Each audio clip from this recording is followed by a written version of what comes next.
गुजरात के सूरत में वो हुआ है जो इससे पहले आज तक नहीं हुआ, यानी कि चुनाव के पहले ही सांसद का चुन लिया जाना। सूरत में बीजेपी उम्मीदवार मुकेश दलाल बिना वोट पड़े ही सांसद घोषित हो गए हैं। उनके साथ चुनाव में उतरे 8 उम्मीदवार अपनी उम्मीदवारी वापस लेकर घर बैठ गए, तो कांग्रेस प्रत्याशी का नामांकन तकनीकी कारणों से रद्द हो गया।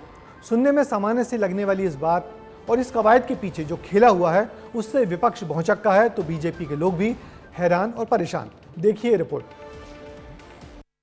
400 पार नहीं 399 की तैयारी। चुनावों के पहले ही एक सीट जीती बीजेपी। 400 के लक्ष्य में एक सीट और जुड़ी।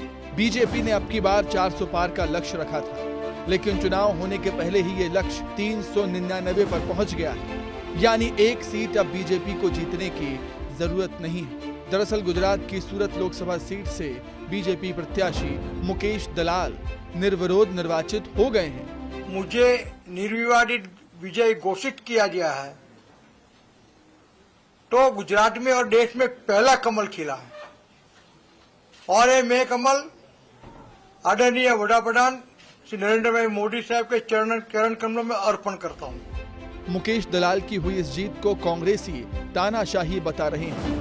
कांग्रेस नेता राहुल गांधी ने ट्वीट कर लिखा है, तानाशाह की असली सूरत एक बार फिर देश के सामने है। जनता से अपना नेता चुनने का अधिकार छीन लेना बाबा साहेब अम्बेडकर के संविधान को खत्म करने की तरफ बढ़ाया एक और कदम है। मैं एक बार फिर कह रहा हूँ, ये सिर्फ सरकार बनाने का चुनाव नहीं है, ये देश को बचाने का चुनाव है, संविधान की रक्षा का चुनाव है। कांग्रेसी ये सब इसीलिए बोल रहे हैं क्योंकि बीजेपी के उम्मीदवार मुकेश दलाल को छोड़कर सूरत में उतरे सभी 8 उम्मीदवारों ने अपना नामांकन वापस ले लिया है। वहीं कांग्रेस के नीलेश कुंभारी का नामांकन निर्वाचन अधिकारी ने रद्द कर दिया।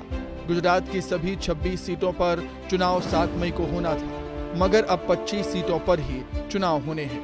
हैरान कर देने वाली बात यह है कि जब से कांग्रेस के नीलेश कुंभारी का नामांकन रद्द हुआ है, वो गायब है, जिसके बाद उनकी ही पार्टी के नेता उनको गद्दार बोल रहे हैं। ब्यूरो रिपोर्ट, विस्तार न्यूज। कांग्रेस के जिन नीलेश कुंभानी का नामांकन रद्द हुआ है, माना जा रहा है कि वो इस हफ्ते में बीजेपी भी ज्वाइन कर सकते हैं।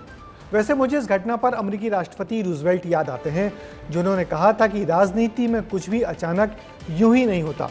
यदि कुछ हुआ है तो आप शर्त लगा सकते हैं कि यह उस तरह से ही पूर्व नियोजित था, यानी कि पहले से ही सेट था। तो सूरत का चुनाव भी सेट था, अब ये लोग कहने लगे हैं।